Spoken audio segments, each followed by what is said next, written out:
അല്ലെങ്കിൽ പിന്നെ അഖിലാണ്ടേശ്വരിയുടെ. രണ്ടിലൊരാളുടെ മരണം എനിക്ക് കാണണം. ദേവി ഇതിങ്ങനെയൊന്നും പറയരുത് മാഡം. ഞാൻ കരഞ്ഞപേക്ഷിക്കാം. മാഡം എന്ത് പറഞ്ഞാലും ഞാൻ ചെയ്യാം. അയ്യോ, ഞാൻ എന്ത് പറഞ്ഞാലും നീ കേക്കോ? ആ, കേൾക്കാം. എന്ത് ചെയ്യണമെന്ന് പറയൂ. എന്റെ ജീവൻ വരെ തരാൻ ഞാൻ തയ്യാറാ. ജീവനൊന്നും എനിക്ക് വേണ്ട, അത് എടുക്കേണ്ടവരെടുത്തോളൂ. പിന്നെ പിന്നെ എന്താ വേണ്ടത്?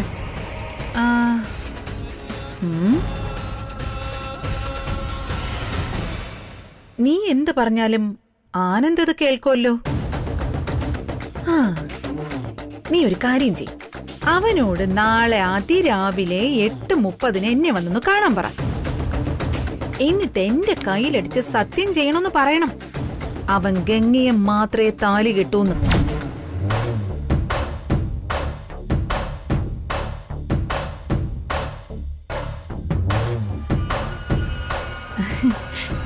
എന്തു പറയുന്നു?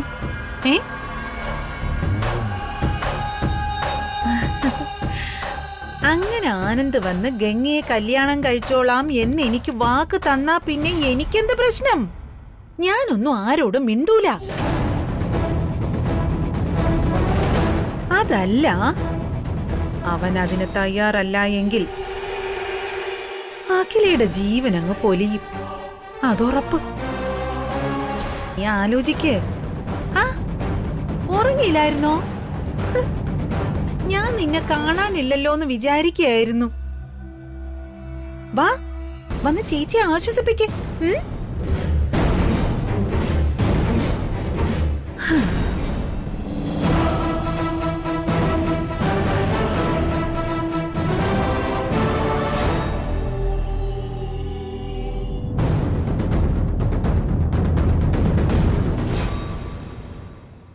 ചേച്ചി, ഗംഗാ മേഡത്തിനെ കല്യാണം കഴിക്കണമെന്ന് ചേച്ചി പോയി വല്യുഞ്ഞിനോട് പറയോ? വല്യുഞ്ഞി കെട്ടിയ താലി എന്റെ കഴുത്തി കിടക്കുമ്പോ ഞാൻ എങ്ങനെയാ പോയി വല്യുഞ്ഞിനോട് പറയാ? എന്നാ വിലാസിനി മേഡം വന്ന് ഇങ്ങനെ ഒരു കാര്യം പറഞ്ഞത് വല്യുഞ്ഞിനെ അറിയിച്ചാലോ? അതറിഞ്ഞ വല്യുഞ്ഞി നേരെ ചെന്ന് വിലാസിനി മേഡത്തിനോട് വഴക്കുണ്ടാക്കും. അതൊക്കെ വലിയ പ്രശ്നമാവും. പിന്നെ എന്ത് ചെയ്യും ചേച്ചി?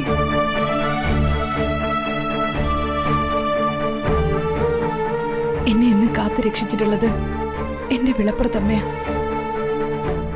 അമ്മ എന്നെ കാക്കും. വിളപ്പുറത്തമ്മ ചേച്ചിയെ കൈവിടുവോ കൈവിടില്ലേ എന്നൊന്നും എനിക്കറിയത്തില്ല. പക്ഷെ വല്യുഞ്ഞി ചേച്ചിയെ കൈവിടത്തില്ല. ചേച്ചി ധൈര്യമായിട്ടിരിക്കുക. നാളെ നല്ലതേ നടക്കും.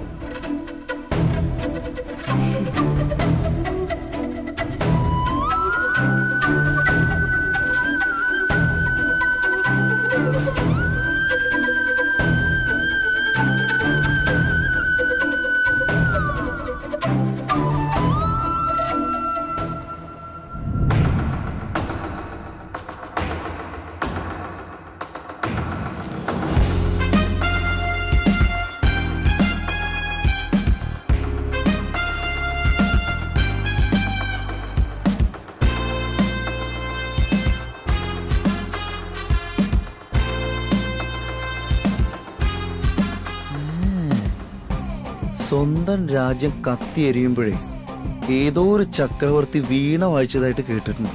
ഇവിടെ തൃച്ചംബരായിരുന്നു പുകയെ. എല്ലാവരും ആണെങ്കിൽ ടെൻഷൻ ഓടിച്ച് അങ്ങോട്ടും ഇങ്ങോട്ടും നടക്കുക. ബ്രോക്കും കല്യാണിക്കും ഉറക്കമില്ല. ഇവളിങ്ങനെ നോവലും വായിച്ചോട്ട് ഇങ്ങനെ ഇരിക്കുക.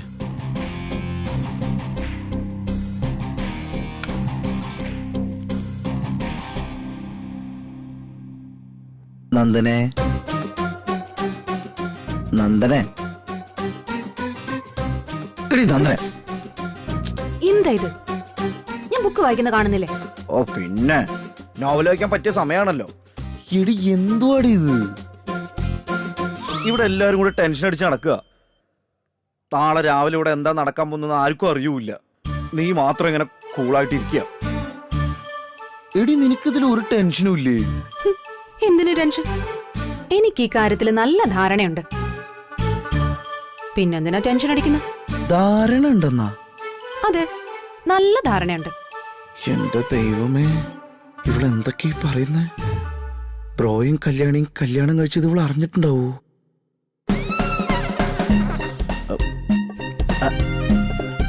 നന്ദു, നിനക്കേ ഈ എല്ലാത്തിനും ധാരണ ഉണ്ടെന്ന് പറഞ്ഞത് എനിക്ക് മനസ്സിലായില്ല.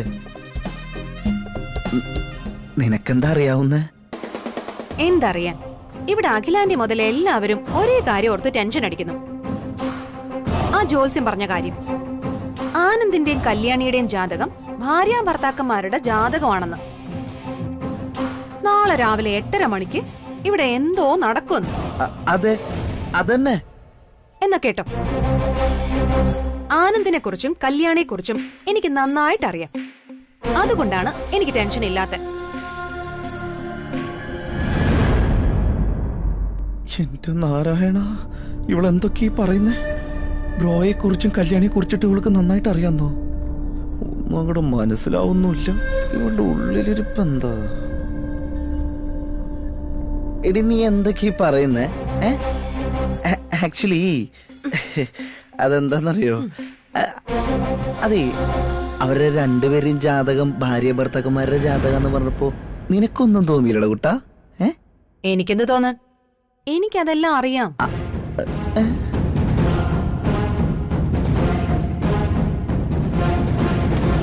അല്ല, അരവിന്ദിന് ഇപ്പൊ എന്താ അറിയേണ്ടത്? എന്നോട് ചോദിക്കേ, ഞാൻ പറയാം. പറ, എന്താ അറിയേണ്ടത്? ആനന്ദ് അമ്മയുടെ ഏറ്റവും അനുസരണയുള്ള മകനാ. അമ്മ പറയുന്നതേ കേൾക്കും. പിന്നെ കല്യാണിക്കാണെങ്കിൽ അഖിലാന്റി കാണപ്പെടുന്ന ദൈവം. ആന്റിക്ക് അവരോടും അങ്ങനെ തന്നെ, അത്രക്കിഷ്ടം അവരെ. അങ്ങനെയുള്ളപ്പോ അഖിലാന്റിക്ക് വേദന ഉണ്ടാക്കുന്ന ഒരു തരത്തിലുള്ള കാര്യങ്ങളും അവര് ചെയ്യില്ല. അത് വിശ്വാസം. ആരും ആരുടെയും കണ്ണീര് കാണില്ല, ആരും ആരുടെയും ദുഃഖവും കാണില്ല, ആരും ആരുടെയും വേദന കാണില്ല, ആരും ആരുടെയും സങ്കടങ്ങളും കാണില്ല. എന്നാൽ എല്ലാവരും മറ്റുള്ളവരുടെ തെറ്റിനെ കണ്ടെത്തും. അതാണ് ജീവിതം. പക്ഷെ ഇവരെ സംബന്ധിച്ച് പറഞ്ഞ അവര് പ്രവചനങ്ങൾക്കും അതീതമാണ്. അതുകൊണ്ട് ആ ജോത്സ്യം പറഞ്ഞത് വെറും കള്ള.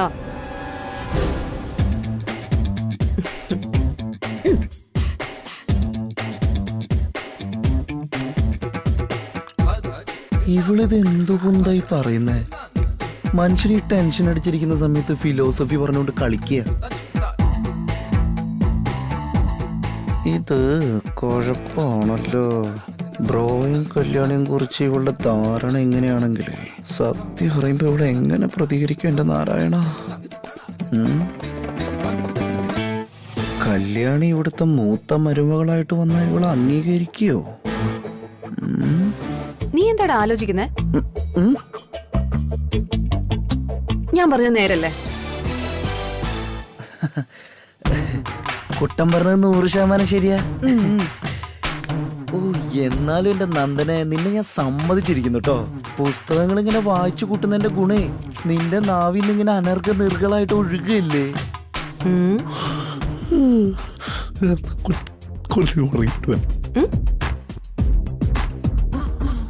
എന്നാലും ഇത് മൊത്തത്തിലൊരു ശരിയാവുന്ന മട്ടില്ല.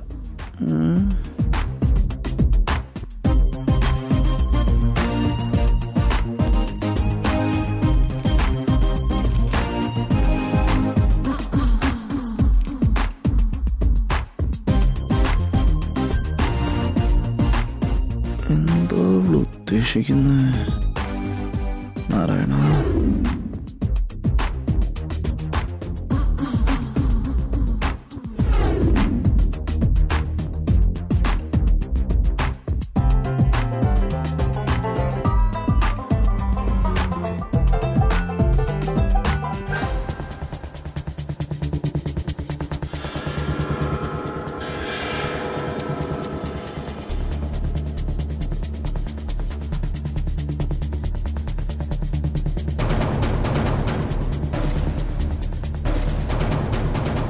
ജോത്സ്യം പറഞ്ഞത് എന്താണോ അതുപോലെ നടന്ന പിന്നെ നമ്മളെ രക്ഷിക്കാൻ ആർക്കും പറ്റില്ല.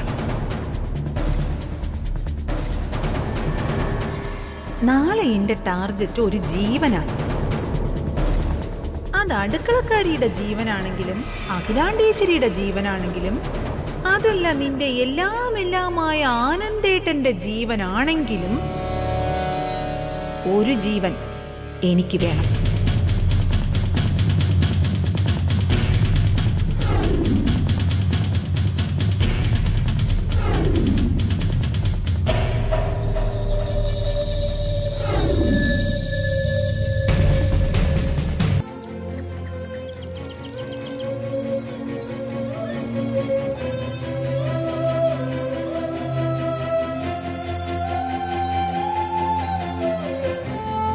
അമ്മേ, ഇന്ന് എന്തൊക്കെയാ നടക്കാൻ പോണെന്ന് എനിക്കറിയില്ല. അഖിലാമ്മയുടെ എന്നെ കൊന്നുകളയുന്നു കരുതി അച്ഛൻ പേടിച്ച് നടക്കുക. എന്റെ കഴുത്തി കിടക്കുന്ന താലി കണ്ട അഖിലാമ്മയുടെ എന്നെ വെറുതെ വിടില്ല.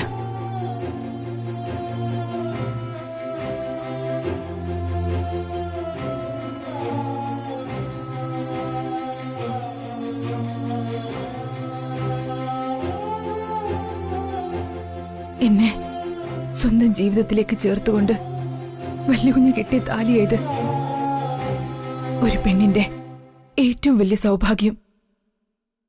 അത് ഊരി മാറ്റണമെന്നാ ഇപ്പൊ വല്ലുകുഞ്ഞ് പറയണേ. എന്താ അമ്മേ, എനിക്ക് മാത്രം ഈ കണ്ണീരും വേദനകളും? ജീവിത സ്വപ്നമായി കഴുത്തിലണിഞ്ഞിരിക്കുന്ന ഈ താലി ഞാൻ എങ്ങനെ ഊരി മാറ്റേണ്ടേ? ഭർത്താവ് ജീവിച്ചിരിക്കെ ഭാര്യയുടെ കഴുത്തിലെ താലി ഊരി മാറ്റിയാൽ അത് ഭർത്താവിന് ദോഷമല്ലേ? പക്ഷെ ഊരി മാറ്റിയേ പറ്റുള്ളൂ എന്നാ വല്യുകുഞ്ഞ് പറയണേ. അല്ലെങ്കിൽ വേറെന്തോ കുഴപ്പമുണ്ടാവുന്ന?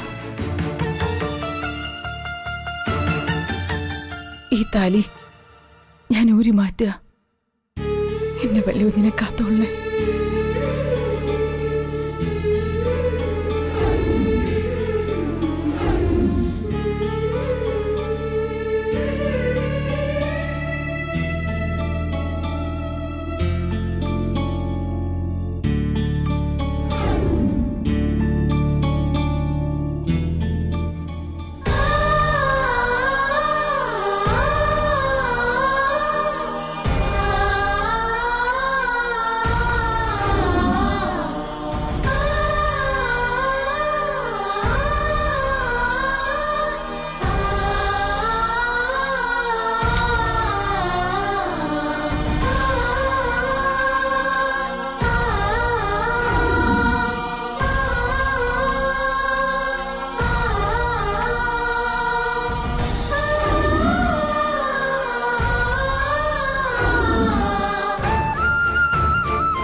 ദേവി, വിളപ്രദമേ, ഒരാപത്ത് വരുത്തല്ലേ.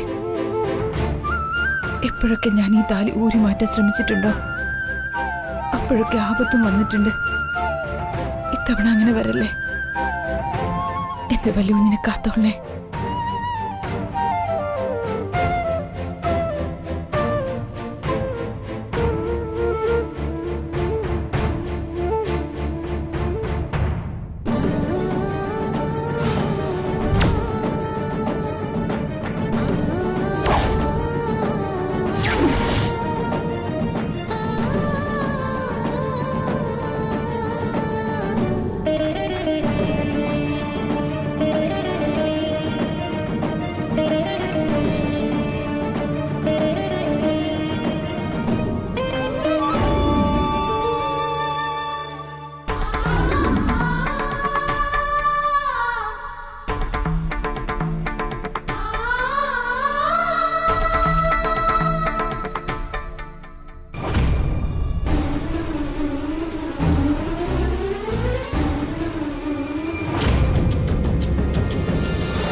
ഇനി എന്തൊക്കെയാ നടക്കാൻ പോകുന്നറിയാൻ വല്ലാത്ത ആകാംക്ഷ.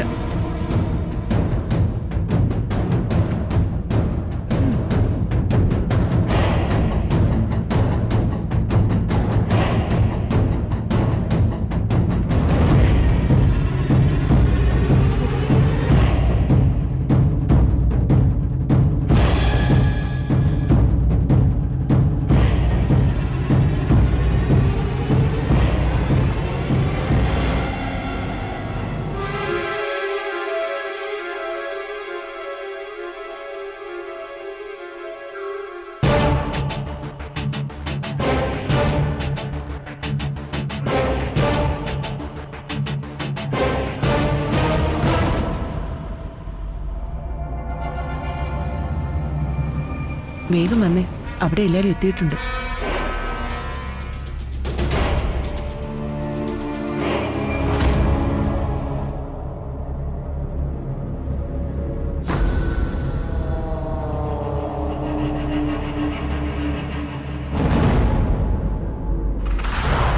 ഞാനിപ്പോ വരാം.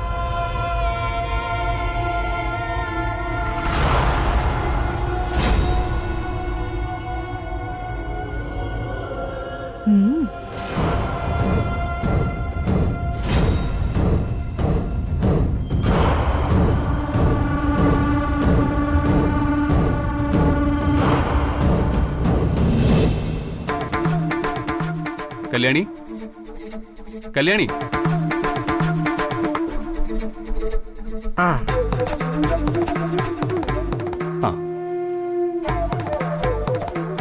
എന്താ വല്യുഞ്ഞ്? അനികുട്ട, കല്യാണി എവിടെ? ചേച്ചിക്ക് നല്ല പനിയാ വല്യുഞ്ഞ്. ഏ, അകത്ത് കിടക്കുവാ. കല്യാണിക്ക് പനിയോ?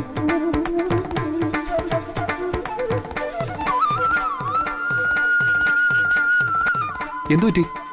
നല്ല ചൂടുണ്ടല്ലോ. ഞാൻ ഡോക്ടറെ വിളിക്കാം. അയ്യോ, അതൊന്നും വേണ്ട വല്ലുവിനെ, ഇത് കുറച്ചു കഴിയുമ്പോ മാറിക്കോളും. ചേച്ചി, നിങ്ങൾ സംസാരിക്കേ. ഞാൻ ആ സുജാത ചേച്ചി എന്തിനാ വിളിച്ചതെന്ന് ചോദിച്ചിട്ട് വരാം. ഉം.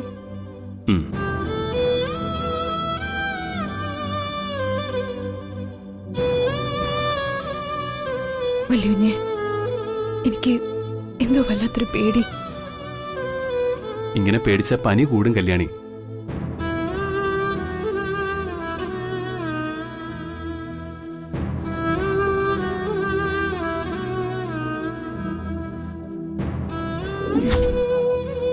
ഹൃദയം പൊട്ടുന്ന വേദനയോടെയാണെങ്കിലും നീ ഞാൻ കെട്ടിയ താലി ഊരി മാറ്റിയേ പറ്റൂ. നാളെ രാവിലെ 8:30 നിന്റെ കഴുത്തിൽ ഈ താലിമാല ഉണ്ടാവാൻ പാടില്ല. എന്താ വല്ലുവിനെ ആലോചിച്ചോണ്ടിരിക്കണേ? ഒന്നുമില്ല കല്യാണി, നിന്നെ കൊണ്ട് അങ്ങനൊരു കാര്യം ചെയ്യിപ്പിക്കേണ്ടി വന്നല്ലോ എന്ന് ഓർക്കുമ്പോ ഉള്ളിലൊരു ടെൻഷൻ. ഇന്നലെ ഞാൻ ഉറങ്ങിയതേയില്ല. അതിരാവിലെ എഴുന്നേറ്റു ഞാൻ.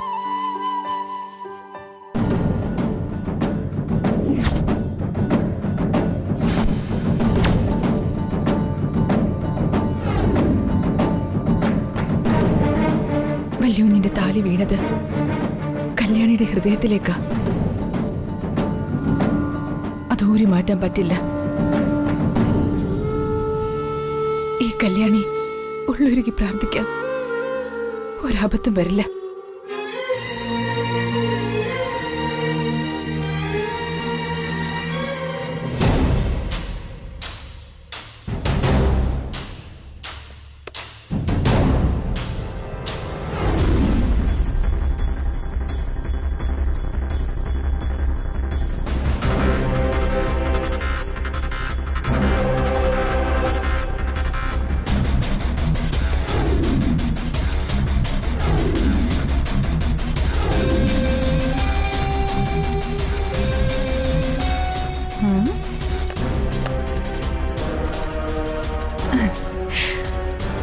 എന്താ വിലാസിനി, ഇന്നൽപ്പം സന്തോഷം കൂടുതലാണല്ലോ. തൃച്ചംബരത്ത് അരങ്ങേറാൻ പോകുന്ന അടുത്ത രംഗത്തെക്കുറിച്ച് ആലോചിക്കുകയായിരിക്കും അല്ലേ?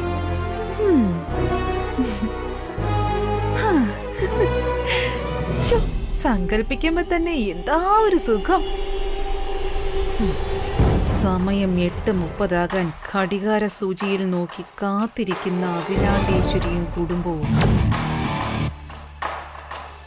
ജോത്സ്യന്റെ പ്രവചനം അക്ഷരാർത്ഥത്തിൽ ഫലിക്കുന്നു.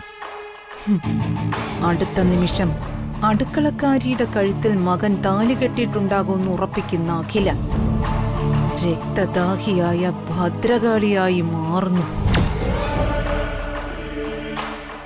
തൃച്ചംബരത്തിന് അഭിമാനക്ഷതം വരുത്തിയ മകനെയും അടുക്കളക്കാരിയെയും വെടിവെച്ചു കൊല്ലുന്ന അഖില.